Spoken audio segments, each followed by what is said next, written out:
नमस्कार दोस्तों, जेबी study point के यूट्यूब चैनल में आपका बहुत बहुत हार्दिक स्वागत और अभिनंदन करता हूं। मैं देव कुमार, पीएचडी हिस्ट्री, एक बार जेआरएफ 4 बार नेट, आपका बहुत बहुत हार्दिक स्वागत करता हूं। तो दोस्तों, असिस्टेंट प्रोफेसर की परीक्षाओं के लिए ये मध्यकालीन इतिहास की ये पहली क्लास है, क्योंकि देखो जो असिस्टेंट प्रोफेसर का जो कोर्स होता है, जो सिलेबस होता है, उसमें एंशिएंट हिस्ट्री अलग हो जाती है और हिस्ट्री अलग हो जाती है। तो हम हिस्ट्री का कोर्स लेकर चल रहे हैं जिसमें मध्यकालीन और मॉडर्न इतिहास आता है। तो हमारी आज की क्लास है मध्यकालीन इतिहास भाग फर्स्ट, ठीक है, इनकी क्लास फर्स्ट है।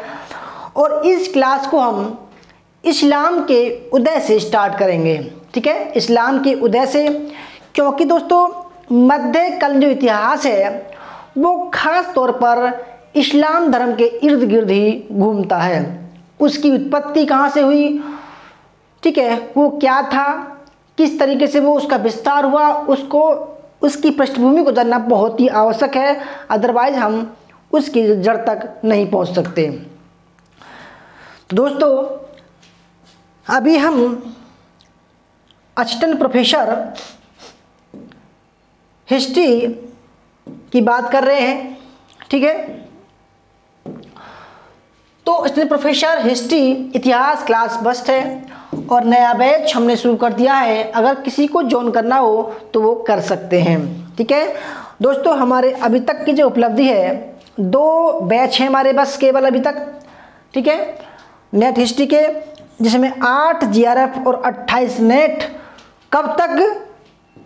2021 तक, ठीक है, 2021 तक 8 जीआरएफ और 28 नेट पास हम करा चुके हैं, ठीक है, केवल 2 बैच में।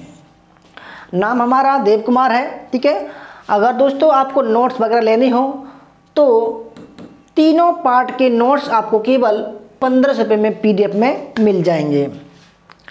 दोस्तों, आपसे गुजारिश है कि अगर आप हमारे चैनल पर नए हैं और आपने अभी तक हमारा चैनल सब्सक्राइब नहीं किया है तो प्लीज़ सब्सक्राइब, जो रेड बटन पर होगा सब्सक्राइब कर लीजिएगा, बेल आइकन दबा दीजिएगा, वीडियो को लाइक और शेयर जरूर कीजिएगा दोस्तों, ताकि आपको बिल्कुल लेटेस्ट और अच्छा कंटेंट आपको वीडियो के माध्यम से प्रोवाइड कराते रहें हम।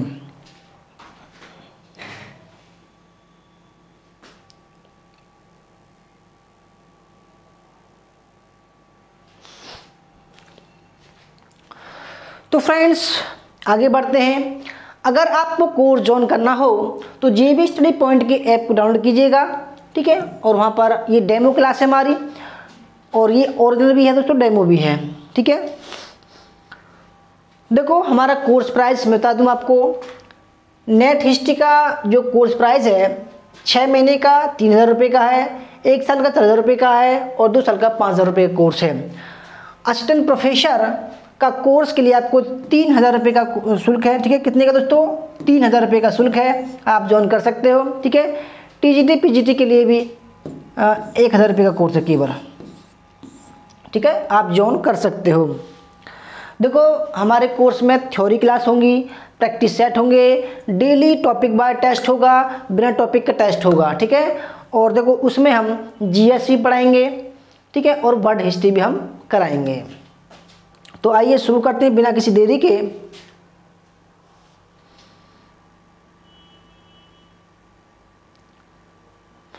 तो फ्रेंड, देखो, शुरू करने से पहले ये हमारी कुछ 2 पुस्तकें निकली हैं अभी तक, ठीक है।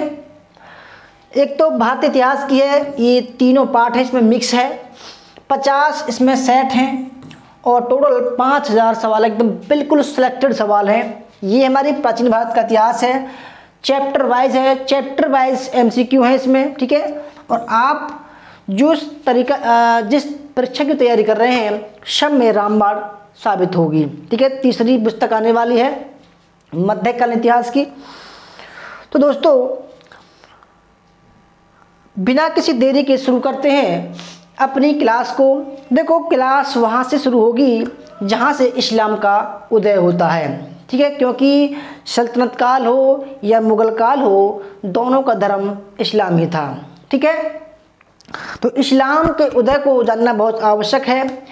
और देखो दोस्तों, अगर बात करते हैं किसी भी इतिहास को जानने की कोशिश हम करते हैं तो उस इतिहास को कहाँ कहाँ से कलेक्ट किया गया, ठीक है, क्योंकि देखो हमने कहा भी इतिहास को जानने के स्रोत भी होते हैं।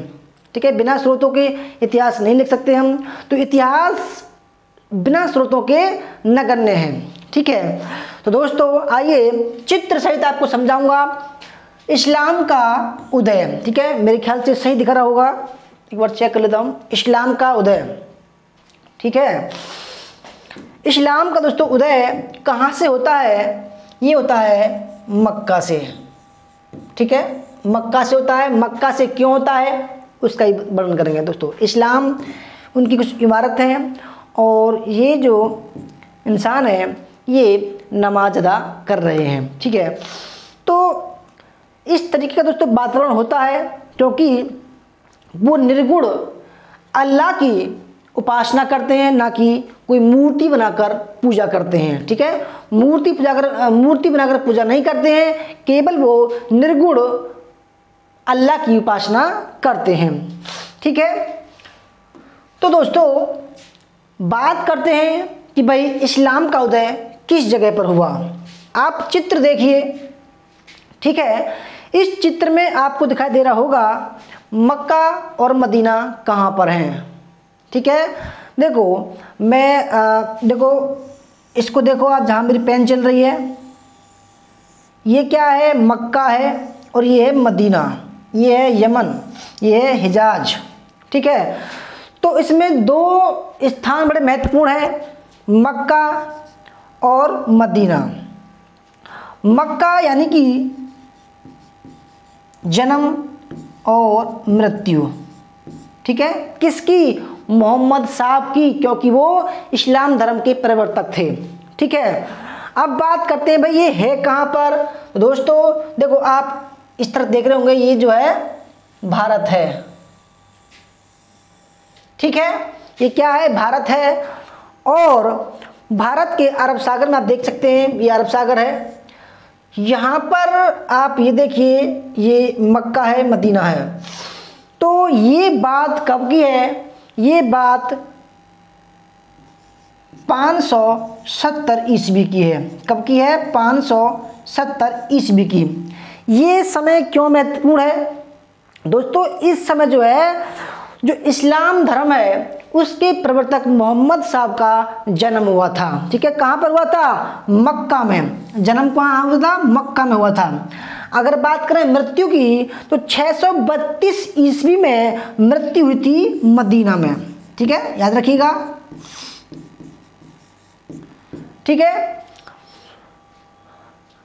अच्छा एक बात और दोस्तों बड़ी महत्वपूर्ण है कि मक्का से मदीना के लिए उन्होंने यात्रा की थी। क्यों की थी उसको बताऊंगा मैं। उसको बोलते हैं हिजरत। कब की थी? 622 ईस्वी में। ठीक है, तो दोस्तों आप पहले इस चित्र को देखिए, ये भारत है। ठीक है, और ये है आपका मध्य एशिया। ठीक है, और यहाँ पर रोम है, इटली है। ठीक है, तो यहाँ मक्का की बात करते हैं, सबसे पहले मक्का को पकड़ते हैं। तो आइए मक्का को देखते हैं। तो देखो आप मक्का भी देखा, तो उसके बाद में अब आप ये कहोगे भाई मक्का की जानकारी कैसे मिली, कहाँ से मिली? ठीक है, तो मैंने कहा ना भाई, जो इतिहास है वो बिना स्रोत के गौड़ है, यानी कि नगण्य है। तो जो मध्यकालीन इतिहास है, जो इस्लाम का उदय है, इस्लाम का जो भी दोस्तों उसका जो इतिहास हमें प्राप्त होता है वो कहाँ से होता है? तो देखो इस्लामिक इतिहास के जानकारी के जो स्रोत हैं वो किस प्रकार हैं। जैसे कि देखो हमने पढ़ा था प्राचीन इतिहास को जानने के स्रोत, मध्यकालीन के जानने के स्रोत। ठीक है, तो इसी प्रकार जो मध्यकालीन इतिहास है, जो इस्लामिक इतिहास है, उसको जानने के जो स्रोत है वो इस प्रकार हैं। पहला है आपका इतिव्रत या तवारीख। क्या है? इतिव्रत या तवारीख। ये कृति है दोस्तों, कृति, ठीक है। कृति कुछ इतिहासकारों ने कृतियाँ लिखी हैं, तवारीख लिखी हैं, ठीक है। तो उनकी किताबों से भी हमें, ग्रंथों से भी हमें जानकारी मिलती है। दूसरा है जीवन चरित्र। क्या है? जीवन चरित्र। जैसे कि मोहम्मद साहब की जो जीवनी है उसका नाम है नौटे मोहम्मदी, और किसने लिखी है? बर्नी ने लिखी है, ठीक है। जीवन चरित्र,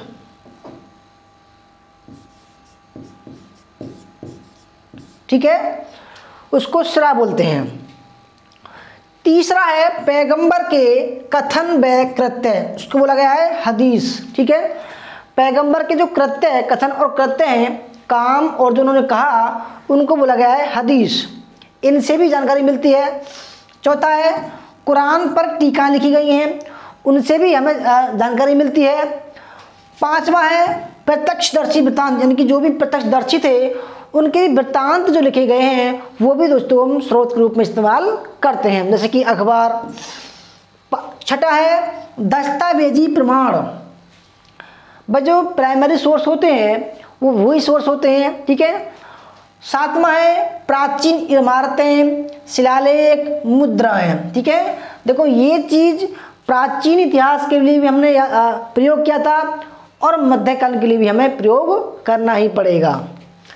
आठवां है ऐतिहासिक, अर्ध ऐतिहासिक रचनाएं, ठीक है दोस्तों। इन सबको मिलाकर हम इतिहास के स्रोत बनाते हैं और इतिहास की जानकारी को हम कलेक्ट करते हैं। अगर ये नहीं होंगी तो हम इतिहास नहीं लिख पाएंगे। बिना स्रोत के इतिहास दोस्तों नहीं लिखा जाता है, बिना स्रोत के इतिहास नहीं लिखा जाता है। अगर हमें इतिहास दोस्तों पढ़ना है या बनाना है तो स्रोत जो है जरूर। आप इस चित्र को देखिए, ये उस समय का चित्र है जिस समय मक्का के आसपास के लोग, अरब प्रायद्वीप के लोग कैसे थे? कबीले में बटे हुए थे, कबीले में, ठीक है, कबीले या जन में बटे हुए थे। जैसे कि दोस्तों आप देखते हैं कि ऋग्वेद काल में जो आर्य लोग थे, ठीक है, वो कैसे थे? वो जन या कबीले में बटे हुए थे। धीरे धीरे वही जन जनपद में बदल गए और वही जन महाजनपद काल में महाजनपद में बदल गए, ठीक है। तो इसी प्रकार मध्य एशिया में जो अरब है उसमें भी जो लोग थे वो कबीले में बटे हुए थे, ठीक है। किसमें? कबीले में। और सबसे उच्च जो कबीला था, सर्वोच्च कबीला, उसका नाम था कुरैश। क्या था? कुरैश, जनजाति या कबीला। तो उसमें कुरैश कबीले में मोहम्मद साहब का जन्म होता है 570 ईस्वी में, ठीक है। और इनके जो पिताजी थे वो कुरैश कबीले के सरदार थे, ठीक है। धीरे धीरे दोस्तों ये जो कबीले थे ये आपस में लड़ झगड़ते थे, ठीक है, और एक दूसरे पर वर्चस्व कायम करते थे, ठीक है। भाई देखो हमारे भारत में भी ऐसे ही था कि एक राजा दूसरे राज्य पर आक्रमण कर रहा है, उसको जीत रहा है, अपने राज्य में मिला रहा है। इसी प्रकार मध्य एशिया में भी, अरब में भी इसी प्रकार की दोस्तों आक्रमण एक दूसरे पर राजा करते थे, ठीक है। कोई नई बात नहीं थी, ये सामान्य बात थी। एक कबीला दूसरे कबीले को अपने अंतर्गत मिलाने के लिए उत्साहित रहता था, जैसे कि आप देख पा रहे हैं दोस्तों, ठीक है, क्योंकि वहाँ घोड़े और लोहे की शस्त्रों की प्रधानता थी, ठीक है। अब बात करते हैं कि भाई मोहम्मद साहब यानी कि जो इस्लाम धर्म है उनके जो प्रवर्तक हैं मोहम्मद साहब, वहाँ से कहानी को स्टार्ट करते हैं, ठीक है। मैंने बताया कुरैश जनजाति थी, कबीला था, उसमें 570 ईस्वी में मोहम्मद साहब का जन्म होता है, ठीक है। अभी दोस्तों ये जो जन्म हुआ वो इस्लामिक नहीं थे, याद रखिएगा, वो इस्लामिक नहीं थे क्योंकि अभी इस्लाम धर्म नहीं था, अभी लोग बिना धर्म के थे। वहाँ जो धर्म था वो यहूदियों को मानने वाला था। कुछ लोग ऐसे थे जो देवी देवताओं को मानते थे, परंतु धर्म नहीं था, कोई धर्म नहीं था। ठीक है, देखो हजरत मोहम्मद साहब नाम है पूरा इनका, क्योंकि इन्होंने हजरत किया था। ठीक है, देखो इस्लाम धर्म के प्रवर्तक हजरत मोहम्मद साहब थे। ठीक है, जिनका जन्म 570 ईस्वी में मक्का में हुआ था, अरब प्रायद्वीप के मक्का में हुआ था। ठीक है, नोट्स बनाते चलिएगा, बहुत शानदार मैंने क्लास बनाई है। कबीले के लोग इन्हें अल अमीन के नाम से पुकारते थे। किसके नाम से? अल अमीन के नाम से। बढ़िया दिख रहा है, कोई दिक्कत नहीं है। ठीक है, अल अमीन। कुरान में उन्हें मोहम्मद और अहमद नामों से पुकारा गया। कुरान में मोहम्मद साहब के पिता का नाम अब्दुल्ला, ठीक है, इनके पिता कौन थे? अब्दुल्ला, और माता का नाम दोस्तों क्या था? अमीना था। ठीक है, कभी कभी एग्जाम में आता है। परंतु इनके माँ बाप क्या हुआ दोस्तों, बचपन में ही चल बसे। ठीक है, एक्सपायर हो गए। और इनके जो चाचा थे अबू तालिब, इन्होंने इनका लालन पोषण किया। ठीक है, बचपन से ही मोहम्मद साहब चिंतनशील और विचारशील और धार्मिक प्रवृत्ति के व्यक्ति थे। ठीक है, बचपन से ही मोहम्मद साहब चिंतनशील थे, विचारशील थे और धार्मिक प्रवृत्ति के इंसान थे। ठीक है, इसलिए वो दोस्तों मक्का के समीप एक गुफा है, हीरा नामक गुफा, वहाँ पर ध्यान लगाते थे। ठीक है, ध्यान लगाते थे। ध्यान लगाते लगाते दोस्तों उनको एक सूचना मिली कि भाई तुम जो है जिब्राइल आया। उन्होंने कहा कि तुम जो है अल्लाह के दूत हो, पैगंबर हो, सिद्ध पुरुष हो, नबी हो। ठीक है, तुम जो है तुमको पैगंबर चुना गया है, अल्लाह का संदेश जो है तुमको जन जन तक पहुंचाना है। ठीक है, मोहम्मद साहब का विवाह 25 वर्ष की आयु में खदीजा नामक विधवा के साथ हुआ। इसकी दोस्तों और दोबारा हम हिस्ट्री बताएंगे। ठीक है, अभी मोटा मोटा देख लेते हैं। 40 वर्ष की आयु में मोहम्मद साहब ने अपने पैगंबर होने की घोषणा कर दी, क्योंकि जिब्राइल का संदेश उनको प्राप्त हुआ था। इनके उदारवादी विचारों के कारण मक्का में इनके अनेक विरोधी बन गए। फलस्वरूप इन्होंने 622 ईस्वी में मक्का से मदीना को प्रस्थान किया, क्योंकि जो इनके विरोधी थे दोस्तों, इनको वो मारना चाहते थे। ठीक है, कहते हैं कि भाई जब इनके पीछे जो विरोधी लोग पड़े हुए थे तो ये एक गुफा में चले गए। ठीक है, गुफा ने कहते हैं कुदरत ने क्या करिश्मा दिखाया कि एक मकड़ी ने जैसे ही वो एक गुफा में घुसे, माना दोस्तों एक गुफा में घुसे। ठीक है, यहाँ पे लोग हैं इनको मारने के लिए, जैसे ही दोस्तों उन्होंने एंटर किया तो एक मकड़ी ने यहाँ क्या बना दिया? जाल बना दिया। जाल इसके मुंह पे, गुफा के मुंह पे जाल बना दिया। जब ये आए उन्होंने देखा कि भाई यहाँ तो जाला है। इन्होंने सोचा कि भाई यहाँ तो कोई इंसान आ ही नहीं सकता, क्योंकि जाला इतना मोटा है, इसको पार कर ही नहीं सकता। भाई जब जाला है तो अगर कोई आदमी जाएगा टूट जाएगा जाला, मकड़ी का जाला, परंतु टूटा नहीं है, साबित है। इसलिए इन्होंने सोचा कि इधर गए नहीं है। इधर दोस्तों क्या हुआ, यहाँ ये चले गए और एक जान बच गई। इस्लाम के इतिहास में 622 ईस्वी की तिथि हिजरत के नाम से प्रसिद्ध है। इसी तिथि से इस्लाम का हिजरी संवत प्रारंभ होता है। सवाल बनता है कि भाई हिजरी संवत कब से स्टार्ट होता है? तो 622 ईस्वी से स्टार्ट होता है। ठीक है, 630 में इन्होंने अपने लगभग 10,000 अनुयायियों के साथ मक्का पर चढ़ाई कर दी, उसे जीत लिया और वहाँ इस्लाम धर्म को लोकप्रिय बनाया। लोगों में दोस्तों बांटा, कुछ को जबरदस्ती बनाया, कुछ को प्यार मोहब्बत से बनाया, कुछ लोगों ने जो है इनकी बातों को सुना। और 632 ईस्वी में मोहम्मद साहब की मृत्यु हो गई। इन्हें मदीना में दफनाया गया। ठीक है दोस्तों, इनको क्या दफनाया गया? मदीना में दफनाया गया। मोहम्मद साहब द्वारा दिए गए उपदेश जो थे वो कुरान शरीफ में संग्रहित हैं। यानी कि जो मोहम्मद साहब के जो संदेश हैं उनको जो संकलित किया गया है वो कुरान में है। ठीक है, मोहम्मद साहब द्वारा दिए गए धार्मिक प्रश्नों के उत्तर का व्याख्यान हदीस, जो भी प्रश्न है दोस्तों वो हदीस नामक में पुस्तकों में वर्णित है, ग्रंथ में संग्रहित है। ठीक है, कहते हैं कि भाई हदीस, कयास, कुरान, इन सब का मिलकर क्या कहलाता है? शरीयत। इन सब का समुच्चय जो है कहलाता है शरीयत। उसके अनुसार ही इस्लामिक राज्य का शासन चलता है। ठीक है, इसके बाद देखिए अब क्या हुआ दोस्तों, उनकी मृत्यु से पहले का ये सीन है कि जब उन्होंने मदीना में अपने धर्म का प्रचार, अपने विचारों का प्रचार करना स्टार्ट किया तो लोग जो है दोस्तों उनके अनुयायी बनते चले गए। ठीक है, चारों तरफ उनकी जय जयकार होने लगी कि भाई ये तो खुदा का दूत है, पैगंबर है, इनकी जो है प्रशंसा करनी चाहिए, इनके विचारों को सुनना चाहिए। लोग जो है मिलने लगे, घुलने लगे, इनकी बातों को मानने लगे। ठीक है, इनके अनुयायी बन गए क्योंकि इनकी दोस्तों विचारधारा। अब क्या हुआ, 632 ईस्वी में, कब?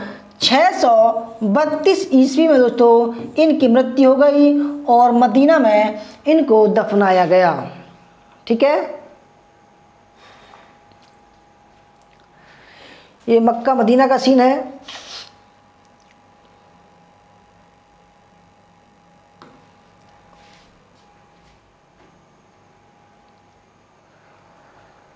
ये दोस्तों मक्का का सीन है। ठीक है, ये मस्जिद है। इसके बाद आइए अब बिल्कुल गहराई से स्टार्ट करते हैं। ठीक है, गहराई से स्टार्ट करते हैं क्योंकि दोस्तों गहराई होनी ज़रूरी है। हर एक कंटेंट में गहराई नहीं होगी तो आप कैसे सवाल बनाओगे, कैसे आपको इंटरेस्ट आएगा। तो दोस्तों देखो, इस्लाम के उदय, अब हम बिल्कुल स्टार्टिंग से शुरू करते हैं दोबारा से। प्रवर्तक कौन थे? मोहम्मद साहब थे। ठीक है, जन्म 570 ईस्वी में मक्का में हुआ। बचपन का नाम क्या था? अल अमीन था। क्या नाम था? अल अमीन। खुदाई इल्हाम, ज्ञान प्राप्ति के बाद इनका नाम पड़ा। हीरा नामक गुफा में 40 वर्ष की अवस्था में इनको ज्ञान की प्राप्ति हुई। ठीक है, खुदाई इल्हाम यानी ज्ञान की प्राप्ति कहाँ हुई? हीरा नामक गुफा में 40 वर्ष की अवस्था में जिब्राइल ने इनको संदेश दिया कि भाई तुम जो है पैगंबर हो, सिद्ध पुरुष हो, तुम जो है अल्लाह का जो पैगाम है उसको फैलाइए। उन्होंने कहा कि अल्लाह एक है और तुम उसके पैगंबर हो, अल्लाह एक है, तुम उसके पैगंबर हो, तुम उनकी बातों को चारों तरफ फैलाइए। उपनाम, इनके कुछ उपनाम है जैसे कि पैगंबर, अंबर से पैगाम लाने वाले। ठीक है, नबी, सिद्ध पुरुष, रसूल, ईश्वर के दूत। ठीक है, प्रथम उपदेश किसे दिया? दोस्तों अपनी पत्नी खदीजा को दिया। ठीक है, पत्नी खदीजा को दिया, उनकी पहली शिष्या थी वो। ठीक है, हिजरत 16 जुलाई 622 को हुआ था। जब इनके पीछे इनके विरोधी पड़ रहे थे तब इन्होंने मक्का से मदीना जाने का फैसला किया। ठीक है, मक्का से मदीना जाने का फैसला किया।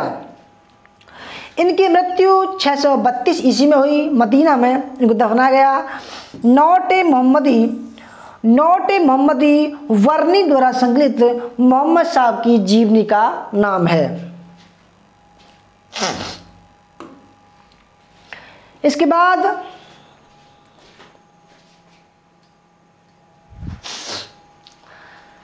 इस्लाम धर्म के प्रवर्तक पैगंबर मोहम्मद साहब थे। उनके पिता अब्दुल्ला और माता अमीना कुरैश नामक कबीले से संबंधित थीं। ठीक है, अब क्या हुआ दोस्तों, बचपन में ही इनके माता पिता का देहांत हो गया, जिससे पालन पोषण उनके चाचा अबू तालिब के द्वारा किया गया। ठीक है, बिल्कुल कहानी टाइप में समझते रहिएगा। उसके बाद क्या हुआ, मोहम्मद साहब बड़े हुए, चाचा के साथ में व्यापार किया, हाथ बटाने लगे और सीरिया की व्यापारिक यात्रा की पहली बार। उसके बाद खदीजा नामक एक विधवा स्त्री ने इनको अपना व्यापारिक प्रतिनिधि रख लिया। उसके बाद कुछ समय बाद क्या हुआ, कालांतर में मोहम्मद साहब से खदीजा ने विवाह कर लिया। ठीक है, यानी कि जो मोहम्मद साहब की पत्नी थी, पहली पत्नी, उनका नाम था खदीजा और वो एक विधवा थी। ठीक है, मोहम्मद साहब प्राय मक्का के समीप हीरा नामक पहाड़ी गुफा में ध्यान लगाते थे। ठीक है, यही 40 वर्ष की अवस्था में जिब्राइल ने उनको अल्लाह का पैगाम सुनाया। उनको यही ईश्वर का संदेश मिला कि अल्लाह के अतिरिक्त कोई दूसरा नहीं है। ठीक है, अल्लाह के अतिरिक्त कोई दूसरा नहीं है, मोहम्मद साहब उसके पैगंबर हैं। ठीक है, उसके बाद उन्हें ज्ञान की प्राप्ति हुई। मोहम्मद साहब राजनीति एवं धर्म दोनों के प्रधान थे उस समय। ठीक है, पैगंबर उनके अनुयायियों को मरने से पहले मृत्यु का आनंद लेने का उपदेश देते थे। वो कहते थे कि भाई मृत्यु से पहले आनंद लीजिएगा। ठीक है, बुलदल हेग, ये वेरी मोस्ट इम्पोर्टेंट सवाल है। सवाल कई बार आ चुका दोस्तों ये कि बुलदल हेग ने कहा कि इस्लाम के उदय को इतिहास के चमत्कारों में से एक बताया है। किसने? बुलदल हेग ने। इस्लाम के उदय को इतिहास के चमत्कार किसने कहा था? बुलदल हेग ने कहा था। धर्म प्रचार में मोहम्मद साहब को लोगों ने विरोध किया। भाई मैंने कहा था कि जब इन्होंने अपने विचारों का प्रसार करना शुरू कर दिया तो कुछ लोगों ने विरोध करना शुरू कर दिया। ठीक है, जिससे विवश होकर उन्हें 16 जुलाई 622 को मक्का से यशरीब जाना पड़ा। यशरीब ही मदीना तुनब्बी नबी का शहर या मदीना कहलाया। इसी घटना को हिजरत कहते हैं तथा यही 622 से हिजरी संवत की शुरुआत मानी जाती है। दोस्तों कोई डाउट हो तो पूछ लीजिएगा। ठीक है, ये बहुत ही बढ़िया सेशन चल रहा है और सभी का स्वागत करता हूँ, अभिनंदन करता हूँ जो भी देख रहे हैं, और सभी दोस्तों लाइक शेयर कमेंट कर दीजिएगा। ठीक है, इस्लाम धर्म के कुछ मूलभूत सिद्धांत हैं। कौन कौन सिद्धांत हैं? जैसे कि इस्लाम धर्म के मूल सिद्धांत, ईश्वर एक है तथा मोहम्मद साहब उसके पैगंबर हैं। ये कुछ उनके दोस्तों मानने वाले कहते हैं, क्योंकि जो जिब्राइल आया था उसने कहा था कि ईश्वर एक है, उसके अतिरिक्त कोई नहीं है और पैगंबर उसके मोहम्मद साहब उसके पैगंबर हैं। सभी व्यक्ति अल्लाह की संतान हैं, उनमें परस्पर कोई भेद नहीं है। धरती पर मनुष्य का जन्म पहला और अंतिम है। ठीक है, ईश्वर और रूह में सीधा संबंध है। ईश्वर और रूह में दोनों सीधा संबंध है। कुरान मुसलमानों का पवित्र ग्रंथ है। ठीक है, कुरान जो है मुसलमानों का पवित्र ग्रंथ है। व्यक्तियों को मादक वस्तु का सेवन नहीं करना चाहिए। दोस्तों इस्लाम में क्या है, जो नशा है वो वर्जित है। ठीक है, परंतु कुछ लोग मानते नहीं, क्या करें। इस्लाम धर्म जन्नत और दोजख में विश्वास करते हैं। ठीक है, जन्नत में कि भाई अच्छे काम करोगे तो तुम जन्नत मिलेगा। इस्लाम धर्म में कयामत में विश्वास किया जाता है कि भाई किसी दिन कयामत आएगी और धरती नष्ट हो जाएगी। इस्लाम धर्म पुनर्जन्म में विश्वास नहीं करता। ठीक है दोस्तों, पुनर्जन्म में विश्वास नहीं करता। ये सवाल ज्यों का त्यों बनते हैं, याद रखिएगा। ठीक है, अब दोस्तों बात करते हैं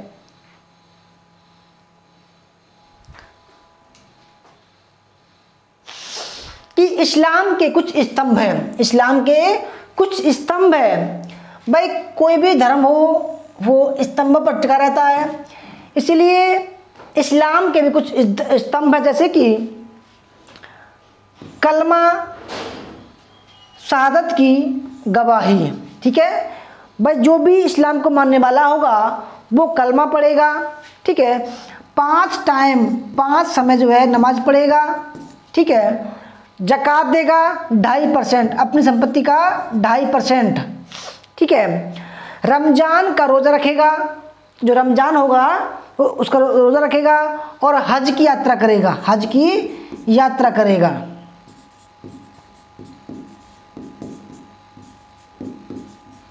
ठीक है, ये 5 स्तंभ है जिन पर इस्लाम टिका हुआ है। ठीक है,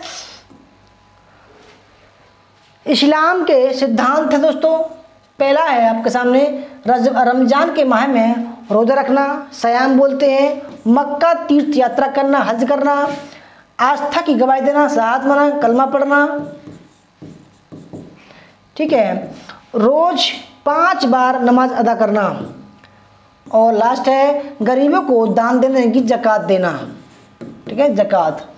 ये 5 आपके सामने स्तंभ हैं, सिद्धांत बोल सकते हैं इनको। ठीक है, इसके बाद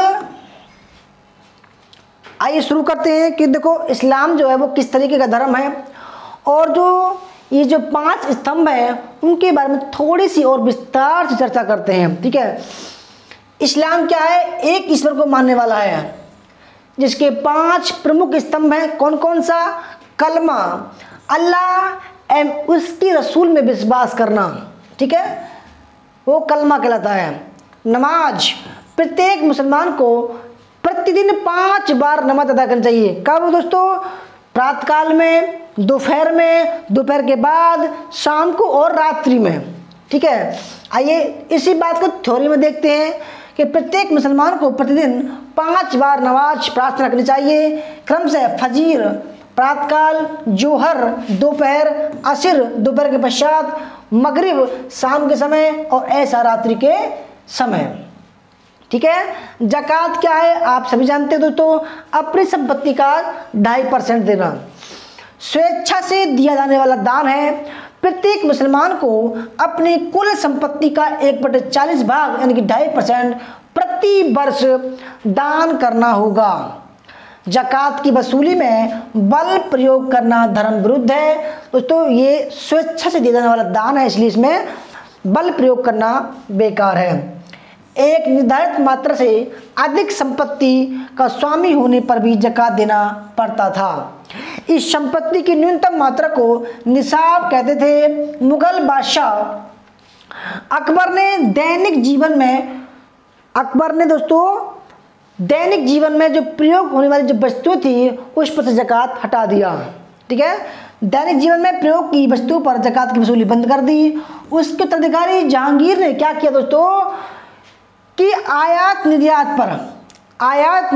मतलब होता है दोस्तों कोई सामान बाहर जाना हमारे देश से, कोई सामान बाहर से अंदर आना, पर से ज़कात को समाप्त करवा दी। ये सवाल आते हैं, याद रखिएगा। आयात निर्यात के संबंध में ज़कात वस्तु के मूल्य का 2% लिया जाता था। सदका भी एक प्रकार का ज़कात था जो किसी विशेष दिन या त्योहार पर दिया जाने वाला कर था। कुरान में सदका शब्द की परिभाषा है जो कुछ तुम स्वेच्छा से दे सकते हो वो सदका कहलाता है। रोजा, व्रत, हज, प्रत्येक मुसलमान को अपने जीवन काल में मक्का की यात्रा करनी चाहिए क्योंकि वो उनका जन्म स्थान था। ठीक है, मक्का मदीना जाते हैं वो सब। दोस्तों देखो, जब हम इस्लाम की बात करते हैं तो हमने सुना होगा कि भाई शिया सुन्नी में लड़ाई बाज रही है। ठीक है, शिया ने सुन्नियों को मार दिया, सुन्नियों ने शिया को मार दिया। तो है क्या यार?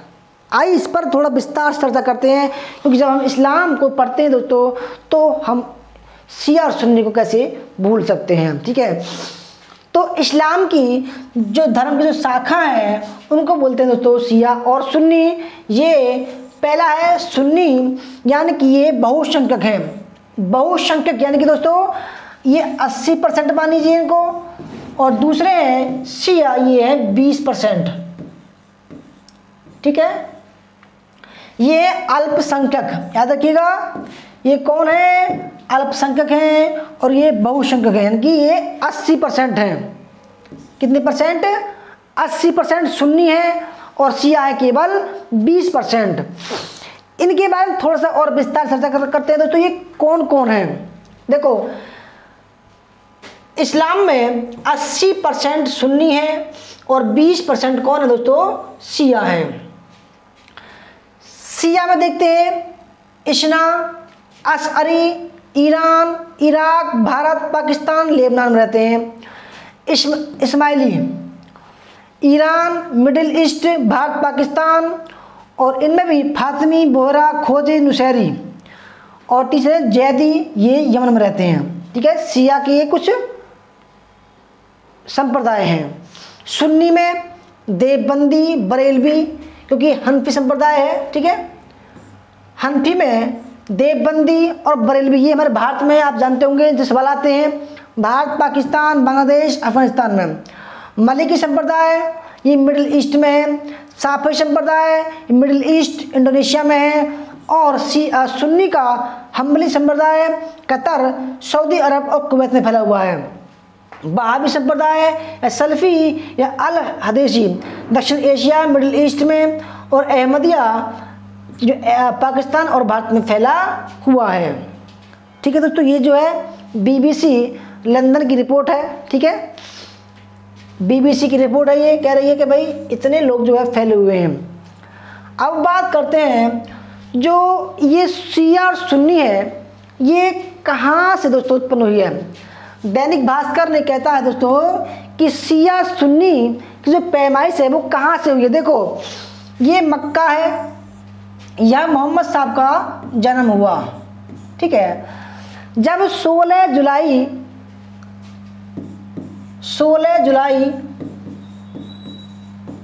622 को इन्होंने मक्का से मदीना जाने का निश्चय किया, तो एक रास्ते में पड़ता है, एक स्थान पड़ता है गदीर। यहाँ पर क्या की इन्होंने एक घोषणा की अपने अनुयायियों के साथ में। ठीक है, गदीर स्थान पर एक घोषणा की, और घोषणा करने के बाद में चल दिए, मदीना पहुँच गए। तो दोस्तों, गदीर के ऐलान के बाद पैगंबर मोहम्मद मदीना पहुँचे, और कुछ महीने बाद ही ये दुनिया से रुखसत हो गए, यानी कि चल बसे। ठीक है दोस्तों, यानी कि इनकी मृत्यु हो गई कुछ महीने बाद। ठीक है, अब क्या हुआ? देखो, यहां से समझना दोस्तों कि पैगंबर मोहम्मद के निधन के बाद उनके वारिस को लेकर, उत्तराधिकार को लेकर, ठीक है, कि भाई अब इनके बाद में इनका हमारा उत्तराधिकारी कौन होगा, हम किसकी बात मानेंगे, को लेकर मुसलमानों में लड़ाई हो गई, और वो दो धड़ों में बट गए। पहला जो धड़ा था, एक पक्ष का मानना था कि मोहम्मद साहब ने किसी को अपना वारिस नहीं बनाया, इसलिए सबसे योग्य शख्स को चुना जाए।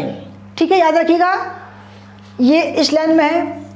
और जो दूसरे धड़े के लोग थे, दूसरे पक्ष के लोग थे, उनका मानना था कि पैगंबर मोहम्मद ने गदीर के मैदान में जो घोषणा की थी वो वारिस को लेकर ही थी। उन्होंने कहा कि भाई जो गदीश एक स्थान पर जो घोषणा की थी वो किसके लिए थी, वो उत्तराधिकारी के लिए थी, परंतु ये मना कर रहे हैं। ठीक है, इसलिए दो धड़ों में बट गए। अभी इसका और देखते दोस्तों नीचे। ठीक है, अब क्या हुआ, इस धड़े ने पैगंबर मोहम्मद के ससुर अबू बकर को अपना नेता मान लिया। इन्होंने कहा कि भाई ये सबसे योग्य हैं, इसलिए इनको माना जाए। पैगंबर मोहम्मद के कथनों और कार्यों यानी सुन्ना में विश्वास करने वाले सुन्नी कहलाए। ठीक है दोस्तों, क्या कहलाए? सुन्नी कहलाए।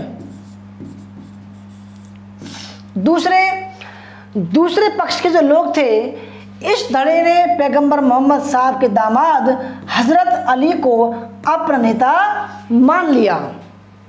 इन्होंने किसका माना?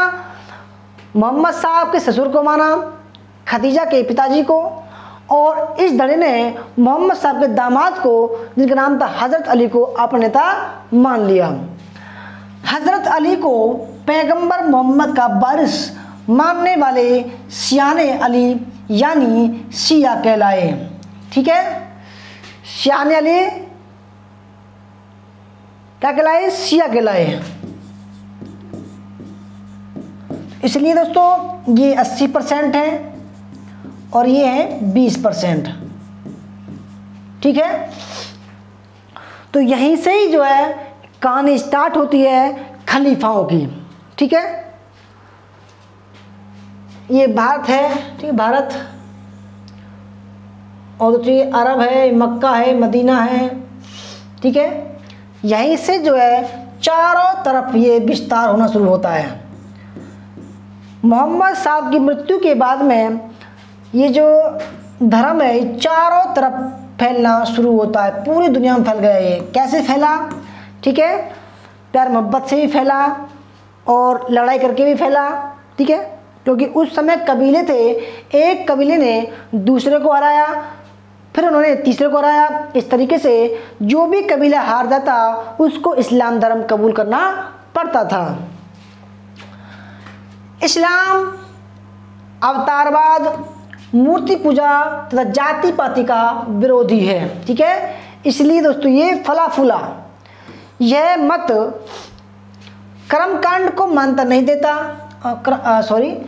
यह मत कर्मकांड को मान्यता देता है, परंतु पुनर्जन्म का सिद्धांत इसमें मान्य नहीं है। महत्वपूर्ण है कि इस्लाम में धर्म की संकल्पना पहले आई और जो राज्य है वो बाद में आया। क्योंकि दोस्तों जब धर्म का सिद्धांत आया तब लोग जो है कबीले में बटे हुए थे। अब क्या हुआ, इनके अनुयायियों ने दोस्तों बहुत सारे कबीलों को जीत लिया और वो सेनापति बन गए और उन्होंने कहा कि भाई अब जितना विस्तार होता जा रहा है हमारे इस्लामिक राज्य का, अब ऐसे करते हैं कि इनका प्रतिनिधि, खलीफा का जो प्रतिनिधि है उस पर रख देते हैं, किसी बड़े राज्य पर, किसी बड़े साम्राज्य पर। तो क्या हुआ, इस्लाम में धर्म की संकल्पना पहले जन्मी और बाद में राज्य का स्वरूप आया। ठीक है, इस्लाम में आस्था रखने वाला प्रारंभिक संगठित समुदाय कौन था? उम्मत था। कौन था दोस्तों? उम्मत कहलाता है, जो कि इस्लामिक राज्य का केंद्र बिंदु था। ठीक है, देखो यहाँ इस्लाम है दोस्तों, यहाँ से जो भी विचार यहाँ मतलब यहाँ लोग बाग इस्लाम कबूल कर लिया। ठीक है, इस्लाम कबूल कर लिया, यहाँ कर लिया, इस देश में कर लिया, इस देश में कर लिया। अब क्या हुआ, जो भी यहाँ बैठा हुआ है खलीफा, इसका जो उत्तराधिकारी है यानी कि जो इसका जो प्रतिनिधि है, यहाँ पर है प्रतिनिधि, इसको बोला गया है सुल्तान।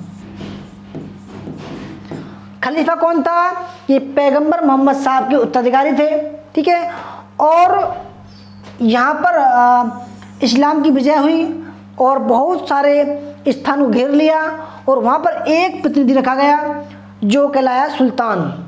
ठीक है, इसलिए भारत में मोहम्मद गौरी, फिर कुतुबुद्दीन ऐबक जो थे वो सब जो है खलीफा को मान्यता देने वाले थे।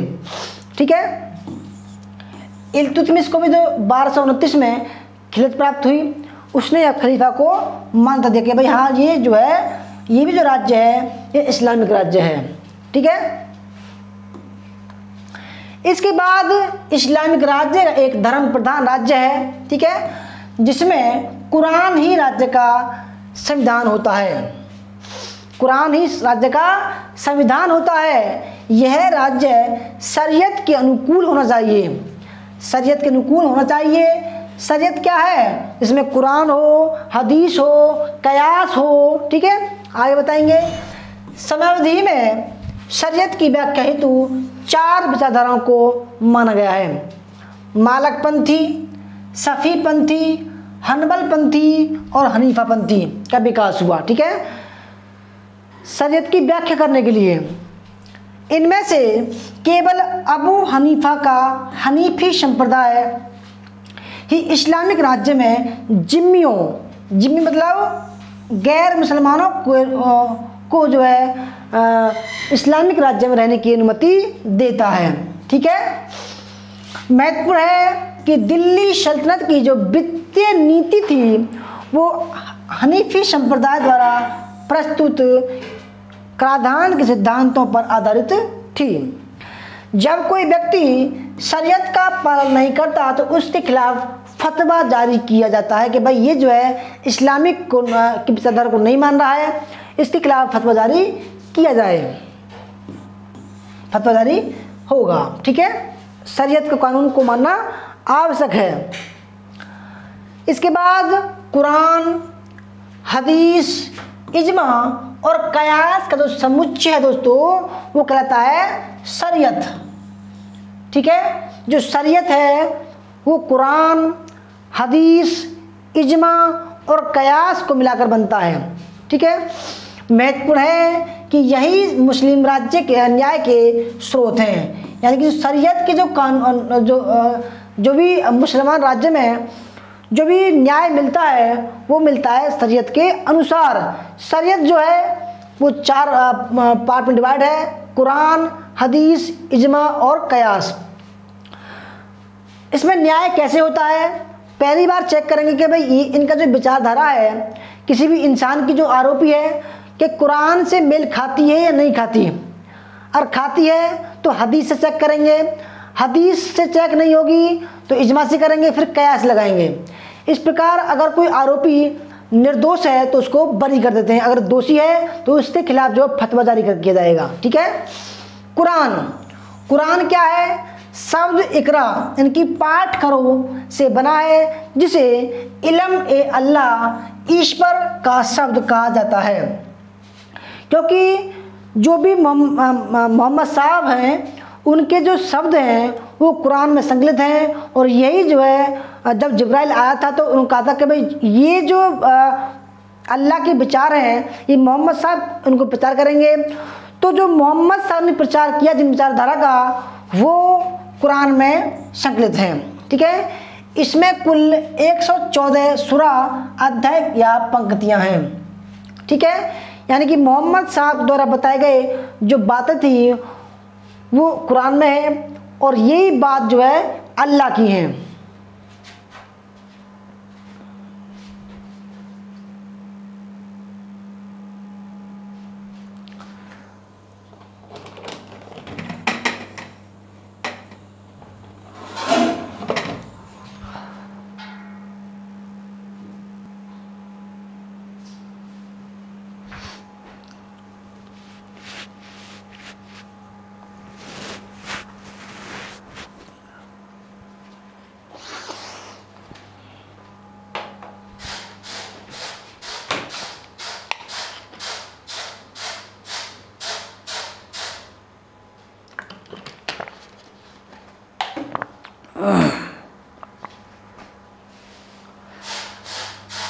सुन्ना या हदीस क्या है, पैगंबर साहब से जुड़ी परंपराएं हैं जिसके अंतर्गत उनके स्मृत शब्द और क्रियाकलाप आते हैं।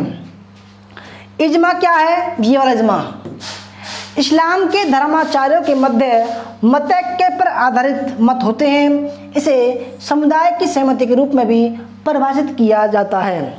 मोटे तौर पर मुजतहिद अर्थात विधि शास्त्री द्वारा व्याख्या किया गया कानून इज्मा कहलाता है।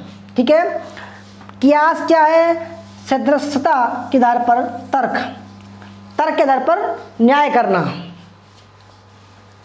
उसके बाद दोस्तों अब बात करते हैं कि इस्लामिक राज्य, देखो मैंने बताया कि राज्य क्या है, राज्य का मतलब ये है कि जब इस्लामिक जो विचारधारा है उसका प्रसार होने लगा तो उसका जो विस्तार भी होने लगा। ठीक है, उनके से लोग जुड़ते गए, कबीले के कबीले जुड़ते गए, हो सकता है ऐसे भी हुआ कि भाई राज्य भी जुड़ते गए, देश भी जुड़ते गए। तो दोस्तों क्या हुआ, जितना भी प्रचार होता गया, चाहे इतना हुआ चाहे इतना हुआ, ये क्या कहलाया, इस्लामिक राज्य कहलाया। ठीक है, अच्छा इस्लामिक राज्य में इसके जो अंग हैं, पहला है खलीफा।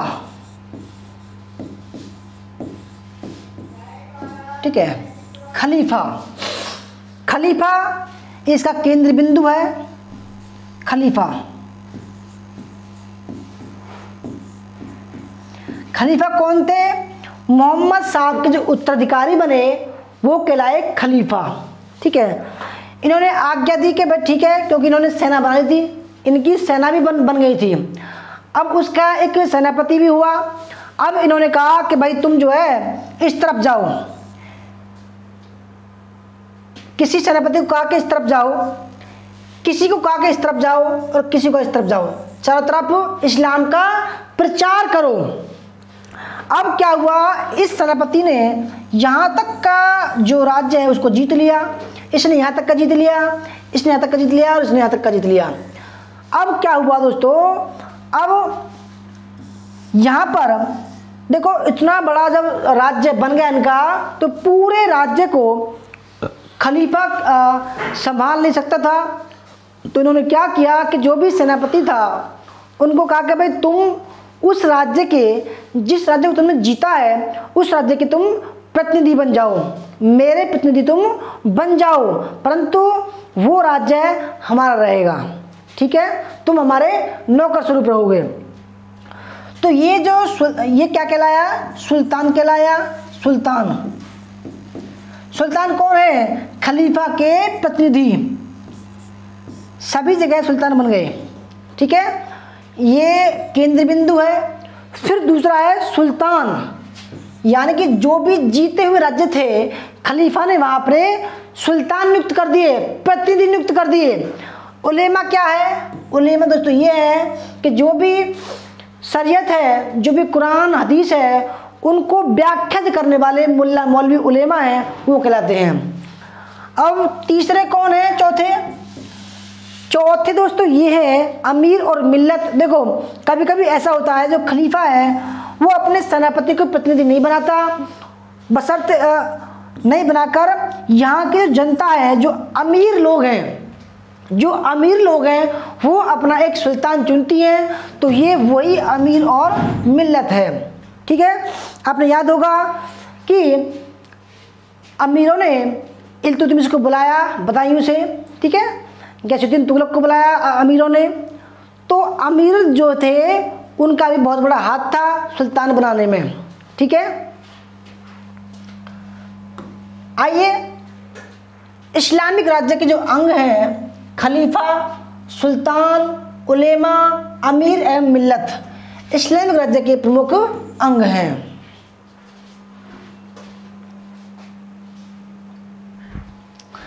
तो सबसे पहले बात करेंगे हम खलीफा की, क्योंकि दोस्तों खलीफा जो था वो केंद्र बिंदु था। ठीक है, अगर हम किसी भी काल की प्रशासनिक इतिहास को देखते हैं तो सबसे पहले हम बात करते हैं केंद्रीय व्यवस्था की। तो इसको हम केंद्रीय व्यवस्था मान लेते हैं। ये केंद्र में था जिसका नाम था खलीफा, क्योंकि खलीफा के आदेश अनुसार ही किसी राज्य को जीतते थे, किसी राज्य से वापस आते थे। ठीक है, तो खलीफा को इस्लाम के नेता के रूप में मान्यता प्राप्त थी। ठीक है, पैगंबर मोहम्मद के उत्तराधिकारी खलीफा कहलाए। क्या कहलाए दोस्तों? खलीफा कहलाए, जिन्हें खुदा का प्रतिनिधि भी माना गया। ठीक है, महत्वपूर्ण है कि पैगंबर साहब ने अपना कोई उत्तराधिकारी नियुक्त नहीं किया था, परंतु उनकी मृत्यु के बाद एक जन साधारण सभा में अबू बकर को पहला खलीफा नियुक्त किया गया। याद रखिएगा, अबू बकर को। ये कौन थे दोस्तों? ये ससुर थे। कौन थे? ये वही ससुर थे। देखो ये जो 80% थे, उन्होंने अबू बकर को, मोहम्मद साहब के ससुर को अपना नेता चुन लिया और ये पहले क्या कहलाए? पहले खलीफा कहलाए। ठीक है, उसका वंशज उमैयद, तो इसलिए कहते हैं कि जो पहला अनुयायी था, जो वंश, वो था उमैयद वंश। ये केंद्र बिंदु था इसका, इसलिए पहले खलीफा उमैयद खलीफा कहलाए। याद रखिएगा, इस वंश में कुल 18 खलीफा हुए। इतने महत्वपूर्ण सवाल है आपके सामने ये, ठीक है। अबू बकर कौन था? उमैयद वंश का था, इसलिए पहले खलीफा उमैयद वंश के कहलाए, और वो कितने थे? 18 थे, ठीक है। इस वंश में कितने खलीफा हुए? 18 हुए। अब देखो, इस्लाम धर्म में जो पहले 4 खलीफा हुए, क्योंकि 632 में मोहम्मद साहब की मृत्यु हो गई, तो क्या हुआ दोस्तों, लोगों ने उनकी मृत्यु के बाद में अपने खलीफा चुन लिया, उनके पैगंबर साहब के उत्तराधिकारी चुन लिए। तो प्रथम कौन था? प्रथम था अबू बकर, जो ससुर थे, ठीक है। ये 632 से 634 ईस्वी तक रहे। कब तक? 632 से 634 ईस्वी तक रहे। उनके बाद, इनकी मृत्यु के बाद में उमर खलीफा बने। 634 से लेकर 644 ईस्वी 10 साल बने। दूसरे खलीफा, तीसरे खलीफा उस्मान उस्मान 644 से 656 बने। और चौथे खलीफा बने आपके अली, 656 से लेकर 661 ईस्वी। ये प्रथम खलीफा हैं, इनसे सवाल आता है आपके एग्जाम में, याद रखिएगा, ठीक है। अब देखो, इनके बारे में विस्तार से चर्चा करते हैं कि भाई अबू बकर ने क्या किया, ठीक है। अबू बकर 632 से 634 ईस्वी, इन्होंने क्या किया उनकी भी चर्चा करते हैं। अबू बकर इस्लाम धर्म के सबसे आरंभिक अनुयायी थे। उन्होंने संपूर्ण अरब तथा उसके पड़ोसी राज्य को जीतने का प्रयास किया, ठीक है। जो भी अरब था, अरब देश था, उसके संपूर्ण अरब को और उनके पड़ोसी जो भी राज्य थे उनको जीतने का प्रयास किया। इस उद्देश्य से उन्होंने 11 सैनिक दलों का गठन किया। 11 सैनिक दल। अबू बकर ने, दोस्तों मैंने कहा था कि इन्होंने सेनापति नियुक्त किए। अब अबू बकर ने 11 दल बनाए सेना के, और सभी दल का एक सेनापति बनाया। उसने कहा कि तुम इधर जाओ, तुम इधर जाओ, तुम इधर जाओ, चारों तरफ जो है इस्लामिक राज्य बनाइए, इस्लाम धर्म का प्रचार कीजिए। एक वर्ष में समस्त अरब देश में एक निर्विरोध केंद्रीय सत्ता द्वारा शांति स्थापित कर दी गई, ठीक है। उनके शासन के दूसरे काल में अरब सेनाओं ने चिल्डिया, इराक और सीरिया पर आक्रमण कर दिया। उन्होंने बाइजेंटाइन राज्य के विरुद्ध सेना का नेतृत्व किया, जो ईसाई राज्य था। ससानिद के विरुद्ध विजय प्राप्त की, जो उनके सेना थी अबू बकर की। इन सफलताओं के कारण अरबों का जो विश्वास और सम्मान मिला, ठीक है, कि भाई जो अरब लोग हैं वो बड़े ताकतवर हैं, उनकी सेना बड़ी ज़बरदस्त है, ठीक है, आक्रमणकारी है, सबको जीत लेती है। 13 अगस्त 634 ईस्वी को अबू बकर की मृत्यु हो गई। अपने अंतिम दिनों में उन्होंने उमर को अपना उत्तराधिकारी नियुक्त किया, ठीक है। तो दूसरे खलीफा कौन हुए? उमर हुए, ठीक है। उमर की बात करते दोस्तों, ये देखो, ये जो है ये अबू बकर हैं, अबू बकर, ठीक है। इन्होंने जो है चारों तरफ जो है ये जवानी में थे जब, अब ये मृत्यु पर हो गए। अब उमर को अपना नेता खलीफा बनाया गया, उमर को, ठीक है। उमर 634 से 644 ईस्वी 10 साल तक उमर खलीफा की उपाधि के साथ साथ आमिर उल मुमिनीन यानी कि अनुयायियों का सेनानी का विरुद्ध पद धारण किया। अबू बकर की भांति इन्होंने भी विस्तारवादी नीति जारी रखी, ठीक है। उन्होंने सीरिया तथा ससानिद राज्य पर विजय प्राप्त की, तब मिस्र को भी इस्लामिक गणराज्य में शामिल कर लिया। ठीक है, अब इन्होंने क्या किया और भी विस्तार किया। सुव्यवस्थित राज शासन व्यवस्था स्थापित करने के लिए प्रत्येक देश को प्रांतों में बांटा गया तथा जमीन का बंदोबस्त और जनगणना की गई। इनके काल में उमर के बाद तीसरे खलीफा उस्मान हुए। कौन हुए दोस्तों? उस्मान हुए। अब उस्मान की बात करते हैं। ये उमर है दोस्तों, उमर खलीफा। ठीक है, उस्मान 644 से 656 यानी कि 12 साल उस्मान तीसरे खलीफा थे। जिस समय में खलीफा नियुक्त हुए उस समय इनकी आयु 70 वर्ष थी। कितनी वर्ष थी? 70 वर्ष थी। इनके समय में इस्लाम के अनुयायियों में पक्षपात, ईर्ष्या तथा स्वार्थ की भावना प्रबल हो गई थी। फलस्वरूप चारों तरफ अशांति व्याप्त हो गई। बड़े मुश्किल से अबू बकर और उमर ने शांति स्थापित की, परंतु उस्मान के काल में अशांति व्याप्त हो गई। उस्मान के विरुद्ध यह आरोप लगाया गया कि वह अपने ही कबीले के व्यक्तियों की नियुक्ति करते हैं, यानी कि परिवारवाद, और मोहम्मद साहब के कबीले कुरैश बनी हाशिम के अधिकारों की उपेक्षा करते, क्योंकि दोस्तों उनको एक अधिकार प्राप्त थे, विशेष अधिकार। इन कारणों से उस्मान ने जनता के स्नेह और सम्मान को खो दिया। 17 जून 654 ईस्वी में कुछ विद्रोहियों द्वारा कुरान पढ़ते समय इनकी हत्या कर दी गई और चौथे खलीफा कौन हुए? अली हुए। चौथे अली हुए। ये उस्मान है। ठीक है, अगले खलीफा उस्मान हुए, जो कि पैगंबर के 6 साथियों में से एक थे।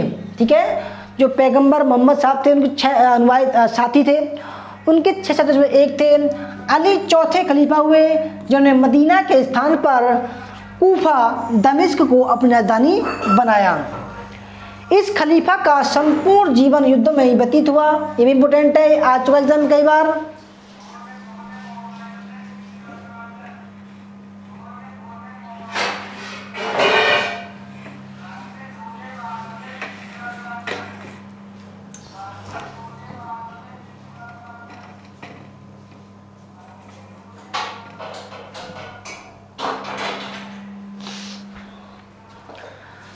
अली ने ही पैगंबर मोहम्मद की बीवी आयशा को, ठीक है, पहले का नाम था खदीजा, दूसरी का नाम था आयशा को 656 ईस्वी को बसरा के मैदान में जंगे महल या उष्ट्रात बैटल ऑफ कैमल में पराजित किया। 5वें खलीफा मुआविया हुए। उन्होंने खलीफा के पद को वंशानुगत बनाया और अपने पुत्र याजिद को अपना उत्तराधिकारी बना दिया।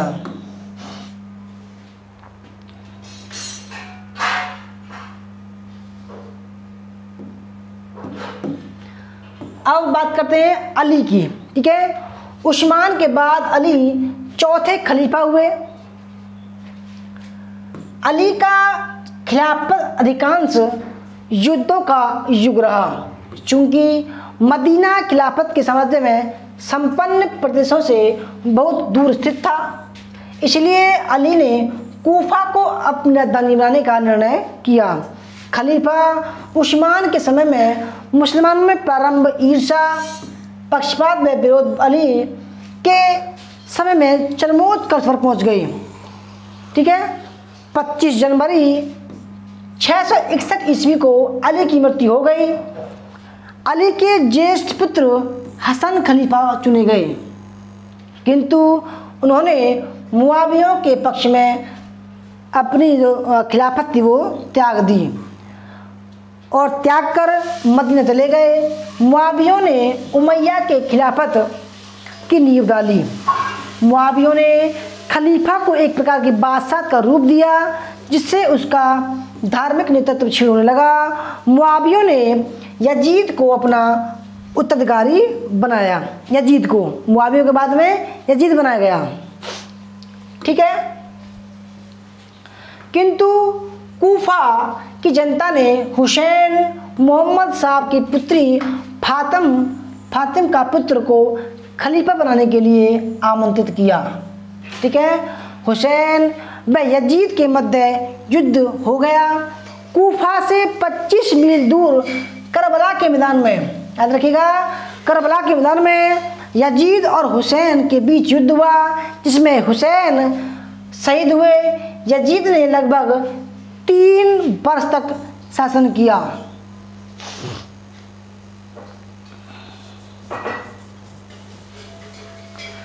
यजीद का पुत्र मुआविया द्वितीय क्षतिग्रस्त था, जिसकी 3 माह बाद मृत्यु हो गई। लोगों ने मरवान पुत्र हकम को अगला खलीफा चुना। उसी समय अब्दुल्ला के पुत्र जुबैर ने खिलाफत का दावा किया। उन्होंने लगभग 9 वर्ष तक संघर्ष किया था।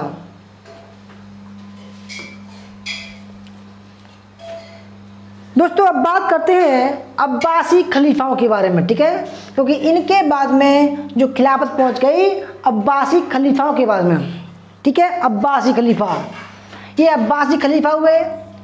अब इनके बारे में चर्चा करते हैं कि देखो यहाँ पर क्या हुआ कि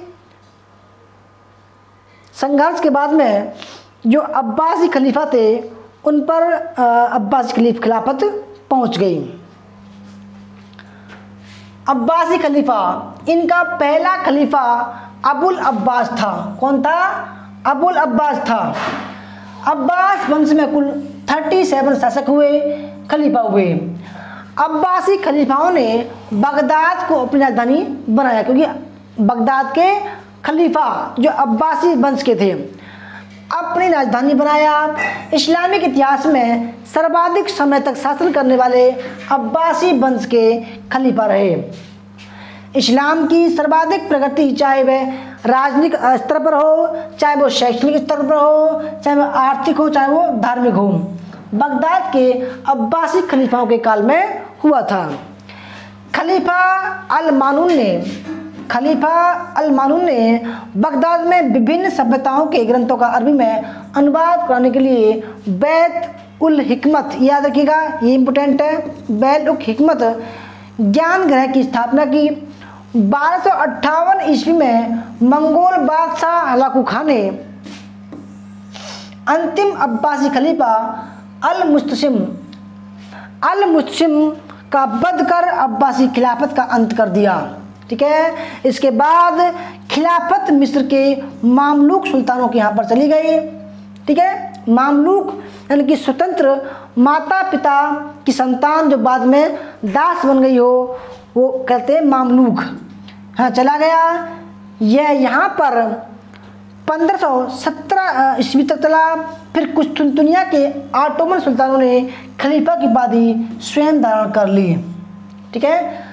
फिर इसके बाद 1924 में इसको खत्म कर दिया।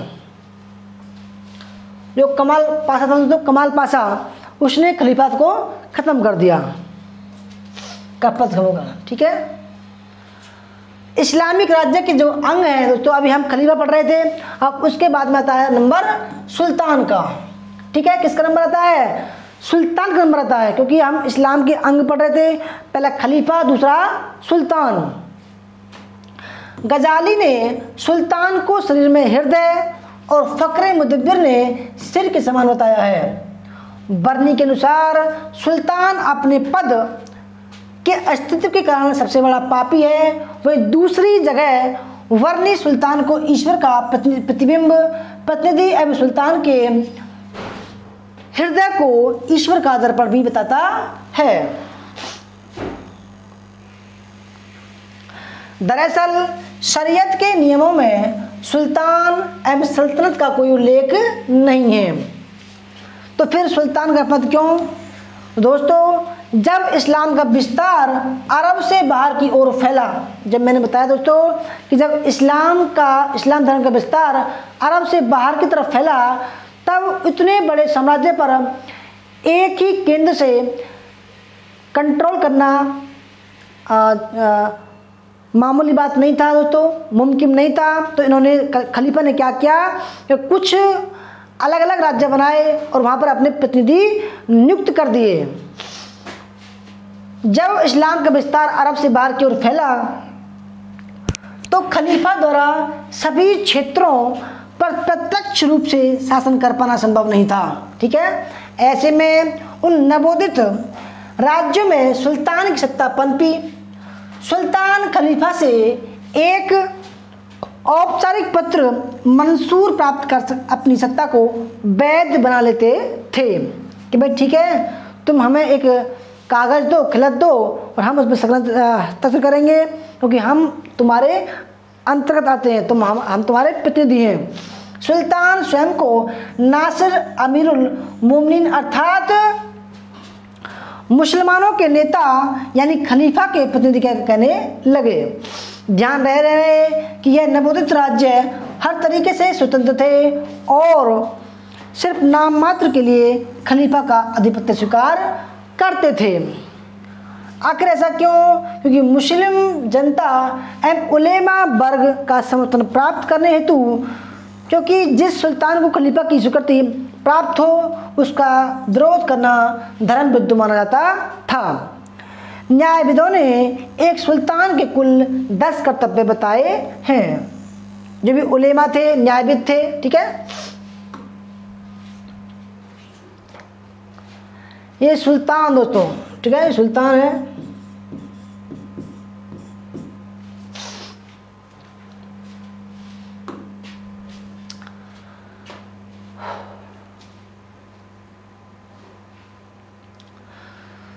तारीख़ गुंजिदा लेखक अज्ञात है में कहा गया है कि महमूद गजनबी पहला स्वतंत्र शासक था जिसने स्वयं को सुल्तान की उपाधि से विभूषित किया। उसे आजम अर्थात दुनिया का पहला सुल्तान बनाया गया है। याद रखिएगा, ये इम्पोर्टेंट है। तारीख़ गुंजिदा में कुतुबुद्दीन ऐबक ने मलिक एवं सिपा सलार की उपाधि से अपना राज्याभिषेक किया था। सैयद शासक खिज्र खान ने सुल्तान की जगह रैयत ए आला की उपाधि धारण की थी। दोस्तों अब बात करते हैं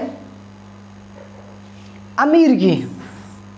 ठीक है, तो इस्लामिक राज्य में प्रशासनिक अधिकारियों को अमीर या उमरा, अमीर का बहुवचन कहा गया था। मोहम्मद बिन तुगलक के काल में हुए विद्रोह में सादा अमीरों का काफ़ी हाथ रहा। अमीरों के सम्मान में वृद्धि के कारण ही लोधी काल में सुल्तान सम्मानों में प्रधान बनकर रह गया। ठीक है,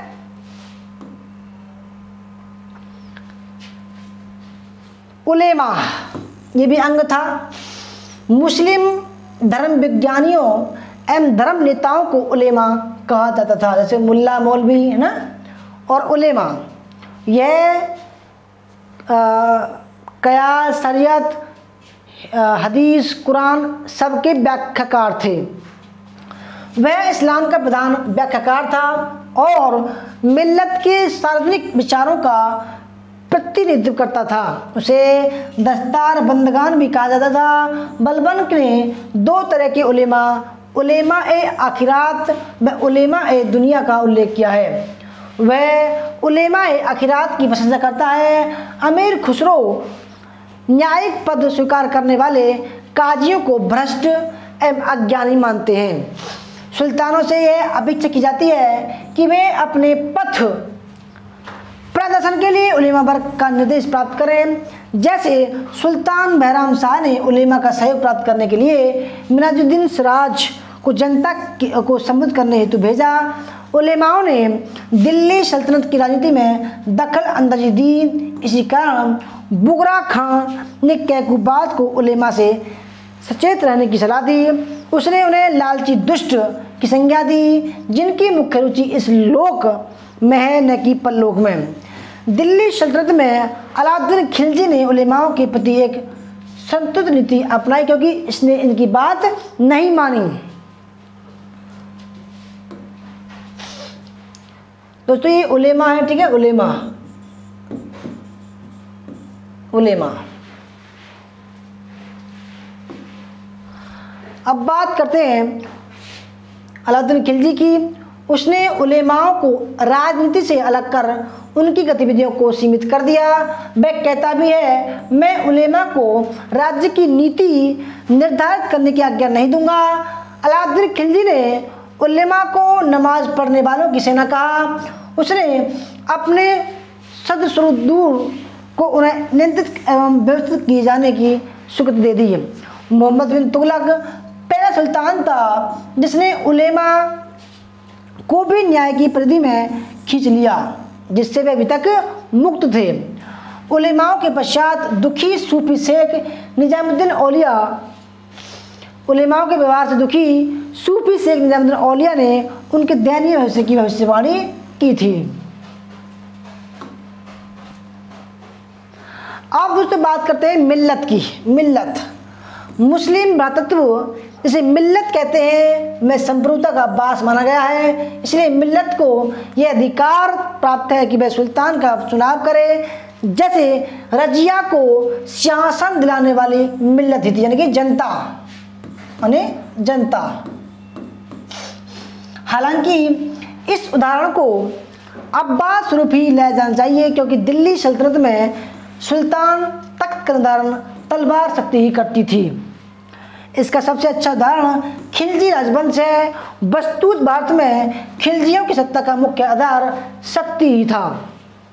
खुद इस पर बर्नबी का मत है कि राजत्व का अर्थ शक्ति है, चाहे वैध साधनों से प्राप्त हो या बलपूर्वक, या उसमें राजवंशीय परंपरा का कोई सर्वमान्य नियम नहीं है। ठीक है दोस्तों, अब बात करते हैं कि भारत में इस्लाम का उदय कैसे हुआ। ठीक है, इस्लाम का विस्तार कैसे हुआ।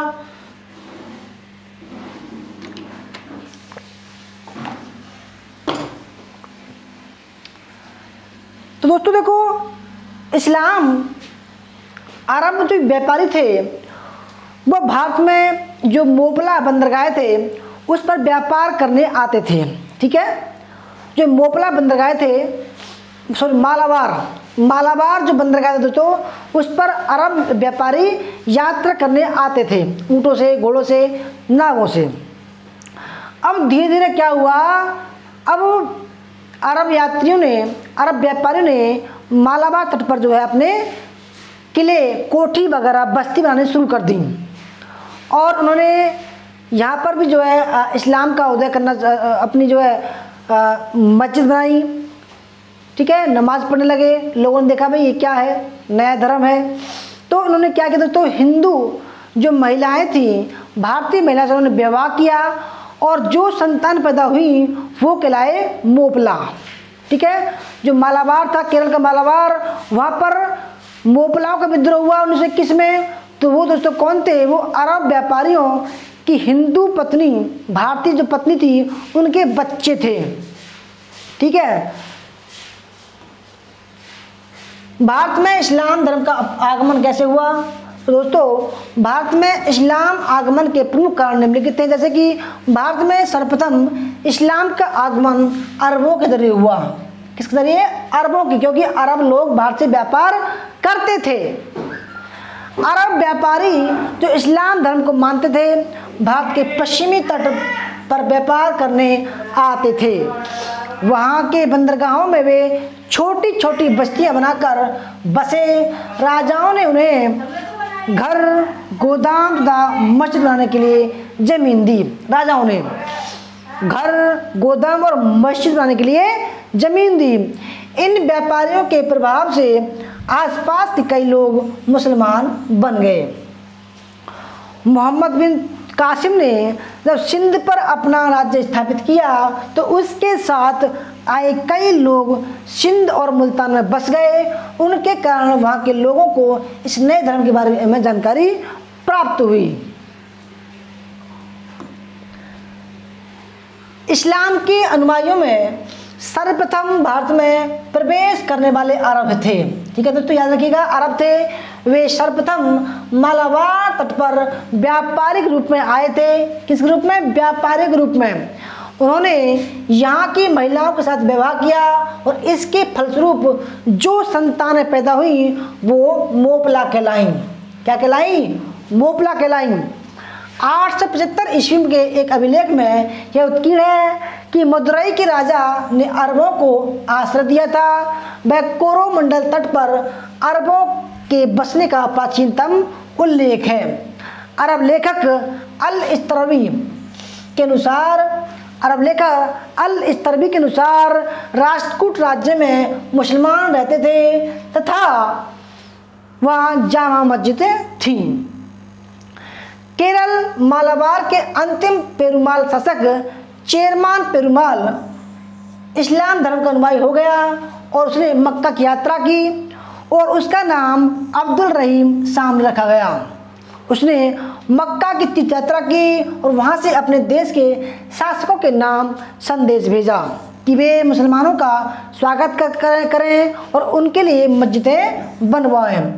11वीं सदी में नाथा दवली नामक तुर्की शहजादा धर्म प्रचार के रूप में त्रिचनापल्ली आया, जहां आज भी उसका मकबरा है। याद रखिएगा, कौन आया? नाथा दवली नामक शहजादा आया। भारत में इस्लामिक राज्य को स्थापित करने का श्रेय तुर्कों को जाता है। याद रखिएगा, किसको जाता है? तुर्कों को जाता है। भारत में इस्लामिक राज्य को स्थापित करने का जो श्रेय है वो तुर्कों को जाता है। ठीक है, सल्जूक, गुज्जा, खिताई, इलबारी, करलूक आदि तुर्क जातियाँ थीं। अब्बासियों के बाद पश्चिम एवं मध्य एशिया में क्रमशः सामानी राजवंश 874 से 899, गजनी राजवंश 962 से 1185, सल्जूक राजवंश एवं ख्वारिज्म साम्राज्य का उदय हुआ। ख्वारिज्म साम्राज्य की राजधानी मर्व नगर थी। मर्व नगर।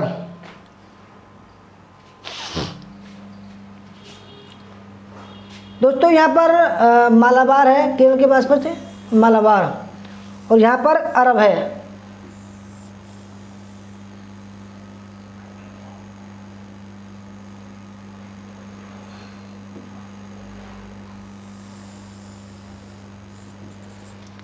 ठीक है,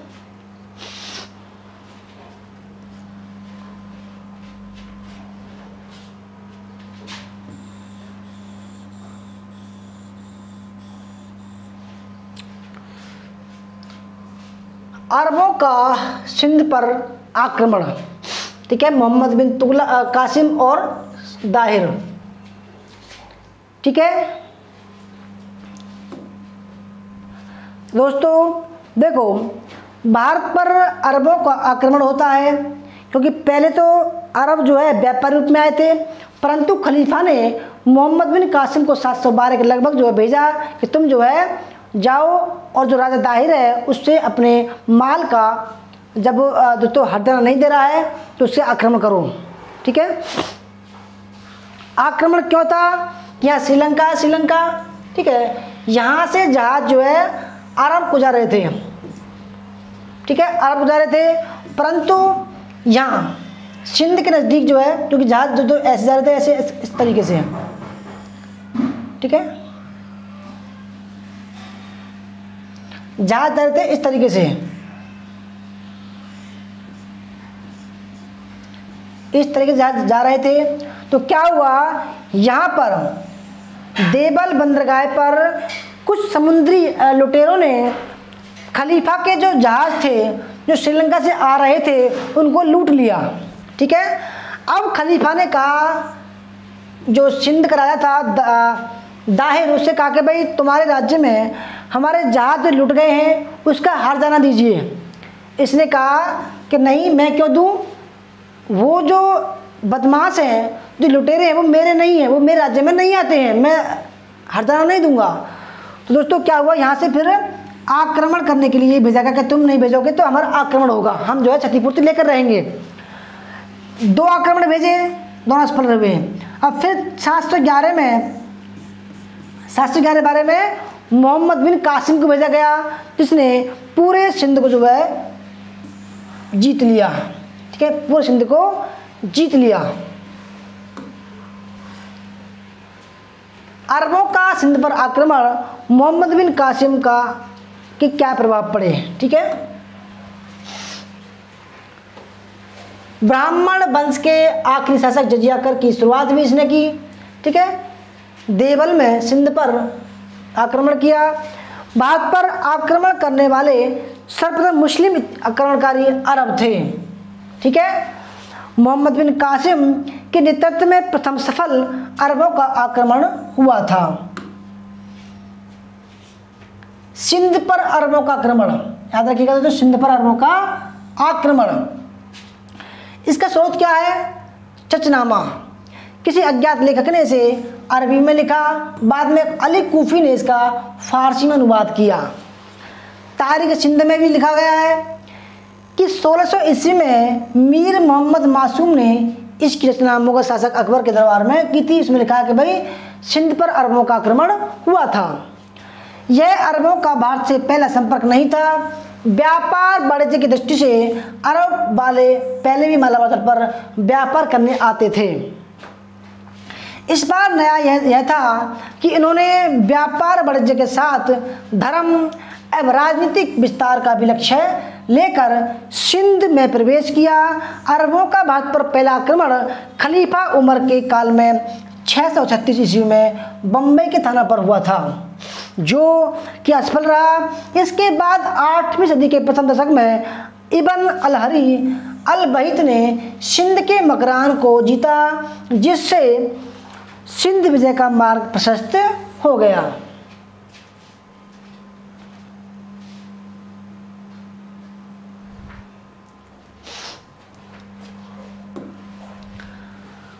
अब क्या हुआ? सिंध विजय का दोस्तों, सिंध पर आक्रमण करने का तात्कालीन कारण क्या था? तात्कालीन, जैसे दोस्तों 1857 क्रांति का तात्कालिक कारण था चरबी लगी कारतूस का प्रयोग करना।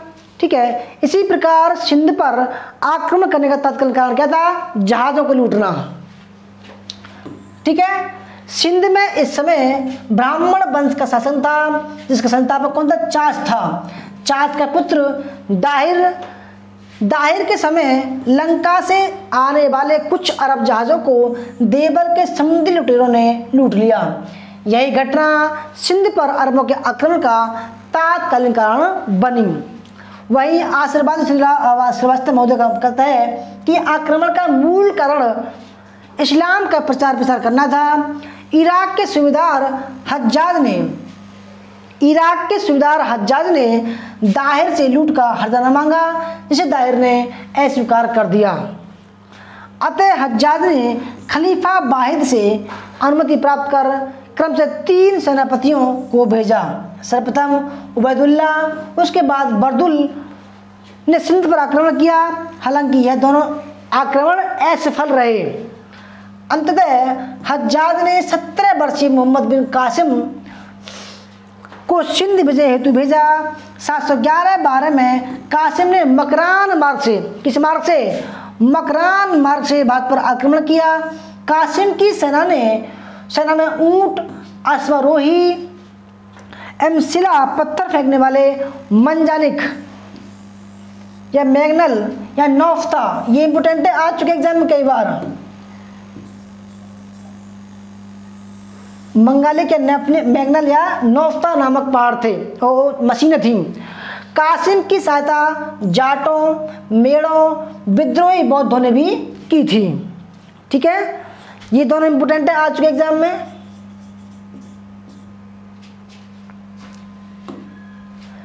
इसके बाद जो सिंध का आक्रमण हुआ है ना, ये हम चल ही रहे हैं।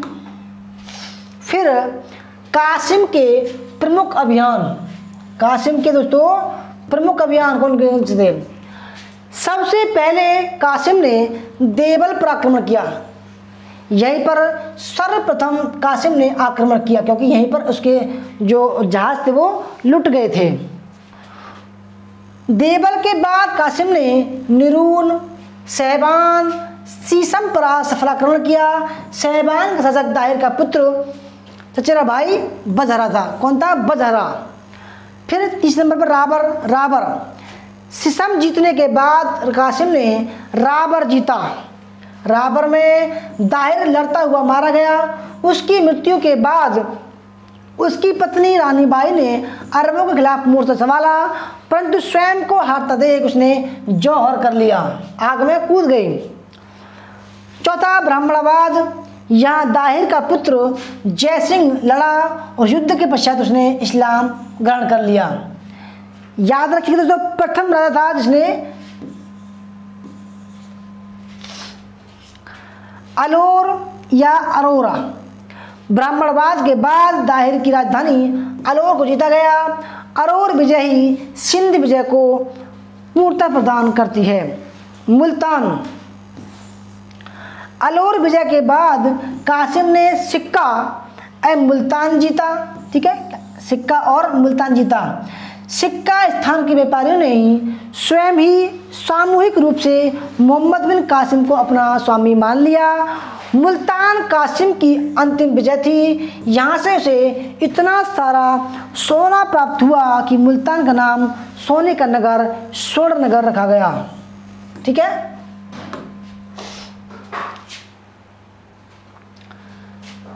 तो सिंध पाकिस्तान में है, कराची, सिंध, बलूचिस्तान। ठीक है, ये इंडिया है।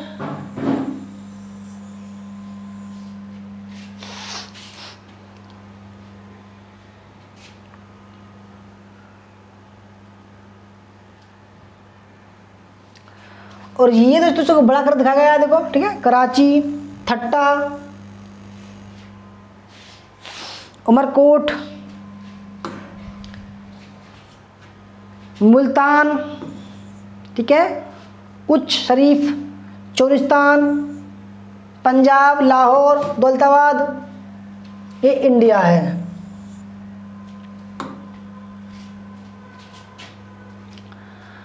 सिंध विजय के पश्चात कासिम ने ब्राह्मणों को ऊंचे पद पर नियुक्त किया। मोहम्मद बिन कासिम की मृत्यु के विषय में दो मत प्रचलित हैं, यानी कि जो मोहम्मद बिन कासिम की मृत्यु हुई उसमें दो मत प्रचलित हैं। प्रथम, दो जो लड़कियां थीं उन्होंने कहा कि भाई उन्हें जब वो खलीफा के पास पहुंची तो उन्होंने कहा कि हमें जो है पहले जो है कौमारा हमारा भंग कर दिया, यानी कि दोस्तों हमारा जो है बलात्कार जो है मोहम्मद बिन कासिम ने कर दिया है, इसलिए झूठी हम झूठी हैं, हम तुम्हारे पास झूठन भेजे हैं। ठीक है, तो दाहिर की दूसरी पत्नी लाड़ी से उत्पन्न दो पुत्रियां सूर्या एवं परमल देवी खलीफा को कासिम ने भेंट की। तो इन दोनों ने बताया कि हमारा जो कौमार्य है, हमारा बलात्कार कासिम ने कर दिया है, उसके बाद तुम्हारे पास भेजा गया है। लेकिन इन दोनों पुत्रियों ने खलीफा को बताया कि कासिम ने पहले ही उनका कौमार्य भंग कर दिया है। इसी कारण खलीफा ने कासिम को मृत्युदंड दे दिया।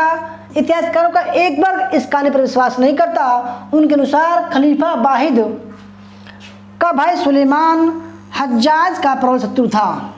क्योंकि हज्जाज का दामाद कासिम था, इसलिए कासिम को बंदी बनाकर मेसोपोटामिया भेज दिया गया, जहाँ कारागार में उसकी मृत्यु हो गई। कासिम के बाद सिंध का अगला गवर्नर याजिद बना। जुनैद के पश्चात यहाँ हबीब की नियुक्ति हुई थी।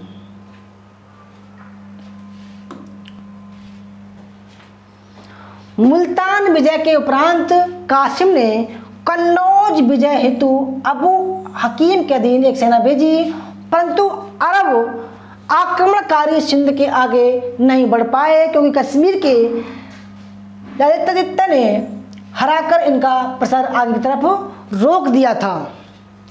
725 ईस्वी में जब अरबों ने पूर्ण सिंध को आगे बढ़ने की कोशिश की, तब गुर्जर प्रतिहारों एवं बादामी के चालुक्यों ने उनको पराजित कर दिया। यही कारण है कि अरब यात्री सुलेमान ने प्रतिहार शासक मिहिर भोज को अरबों मुसलमानों का सबसे बड़ा शत्रु बताया है। ये भी इंपोर्टेंट है, आ चुका एग्जाम में। ठीक है।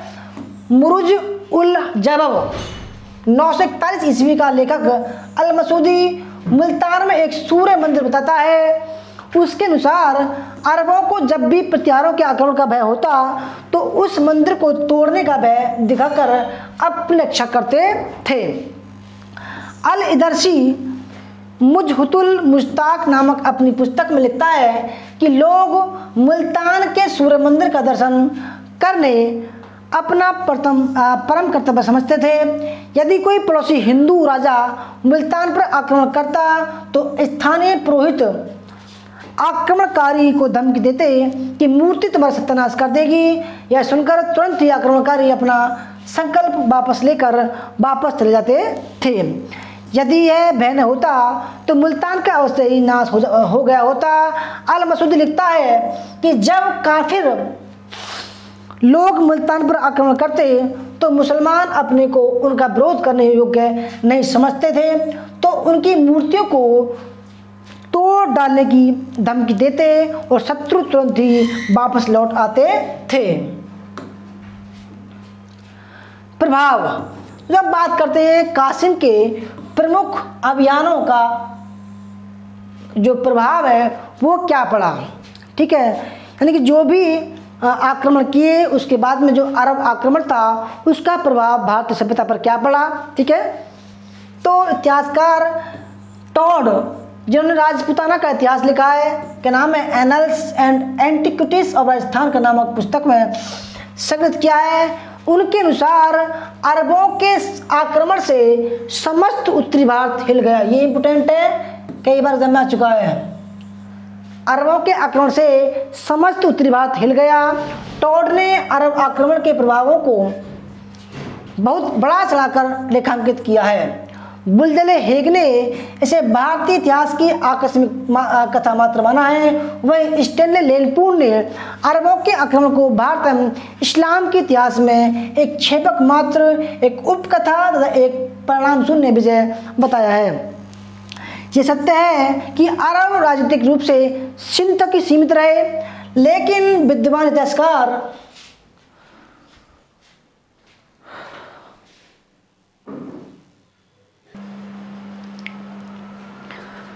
तो दोस्तों अब बात करते हैं, लाइट थोड़ी चली गई थी दोस्तों, ठीक है, लाइट चली गई थी।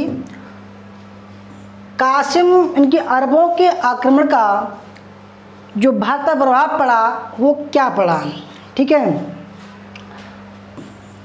इतिहासकार टॉड जिन्होंने राजपूताना का इतिहास annuls and antiquities of Rajasthan नामक पुस्तक में लिखा है कि अरबों के आक्रमण से समस्त उत्तरी भारत हिल गया था। Very very most important quotation है ये। टॉड ने अरब आक्रमणों के प्रभाव को बहुत बड़ा चढ़ाकर रेखांकित किया है। बुलजले हेग के ने इसे भारतीय इतिहास की आकस्मिक कथा मात्र माना है। वही स्टेनले लेलपूल ने अरबों के आक्रमण को भारत एवं इस्लाम के इतिहास में छेपक मात्र, एक उपकथा तथा एक परिणाम शून्य विजय करार दिया है। ये सत्य है कि अरब राजनीतिक रूप से सिंध तक ही सीमित रहे, लेकिन विद्वान इतिहासकार यह कहना तार्किक है कि यह एक परिणाम शून्य विजय थी, क्योंकि इसके सामाजिक, आर्थिक, धार्मिक और सांस्कृतिक परिणाम दृष्टिगोचर होते हैं जो निम्नलिखित हैं। जैसे कि दोस्तों पहला प्रभाव क्या हुआ, अरबों का सबसे अधिक प्रभाव आर्थिक क्षेत्र पर पड़ा। इस समय समुद्री व्यापार पर अरबों का एक अधिकार था। अरबों के साथ जुड़कर भारतीय व्यापारी यूरोप और अफ्रीका पहुंचे। मल, मनक, बाजीगर, सिंधबाद जैसे भारतीय वैज्ञानिक बगदाद के दरबार में पहुंचे। धन नामक चिकित्सक बगदाद का मुख्य चिकित्सा अधिकारी बनाया गया। धन अमीर खुसरो हमें बताता है कि अरब ज्योतिष अबू मासिर बनारस आकर 10 वर्षों तक ज्योतिष का अध्ययन करता है, ठीक है। मनक नामक चिकित्सा अधिकारी ने खलीफा हारून का इलाज किया। छठा, भारतीय अंक पद्धति जैसे वर्गमूल, घनमूल, शून्य, दशमलव आदि से अरबों का परिचय हुआ। अरबों ने इसे हिंदसा या हिंद का ज्ञान कहा। भारतीय दशमलव प्रणाली को 9वीं सदी में, दोस्तों मोस्ट इम्पोर्टेंट है, भारतीय दशमलव प्रणाली को 9वीं सदी में अरब गणितज्ञ अल ख्वारिज़्म ने अरब में लोकप्रिय बनाया। अरब जगत में एवेलार्ड नामक भिक्षु ने यह ज्ञान 12वीं सदी में यूरोप में पहुंचाया। आशीर्वाद लाल श्रीवास्तव महोदय के अनुसार अरबों ने भारतीय ज्ञान को यूरोप में फैलाया और 8वीं व 9वीं शताब्दी से यूरोप में जो ज्ञान की ज्योति फैली उसका मुख्य कारण अरबों का भारत से संपर्क था। भारत संविधान के अनुच्छेद 343 में कहा गया है कि भारतीय अंकों के अंतर्राष्ट्रीय रूप वाले जो अंक ही संघ के शासकीय प्रयोजनों के लिए प्रयोग किए जाएंगे। अतः यह वही भारतीय अंक है जो आज अंतर्राष्ट्रीय रूप प्राप्त कर चुके हैं। कुछ इतिहासकारों के अनुसार शतरंज अरब से हिंदुस्तान आया, लेकिन अमीर खुसरो के अनुसार यह खेल भारत में ही जन्मा था, जिसे प्राचीन काल में चतुरंग कहा गया था। भारतीय उपन्यास पंचतंत्र नीतिशास्त्र का अरबी में अनुवाद इब्न अल मुकफ़ा ने कलील ए दमना के नाम से किया था। ब्रह्मगुप्त की गणितवी पुस्तक ब्रह्मा सिद्धांत एवं खंडक भी का अरबी भाषा में अनुवाद अल हजारी एवं इब्राहिम पिंजरी द्वारा किया गया।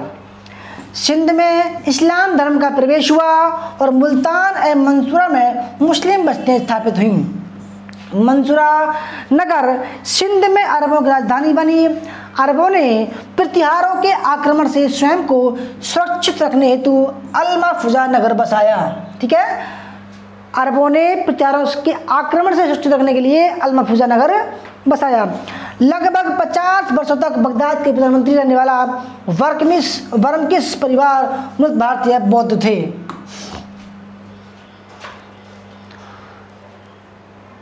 दोस्तों भारतीयों ने अरबों से क्या सीखा?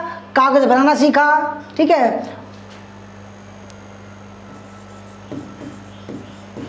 भारतीयों ने अरबों से सीखा।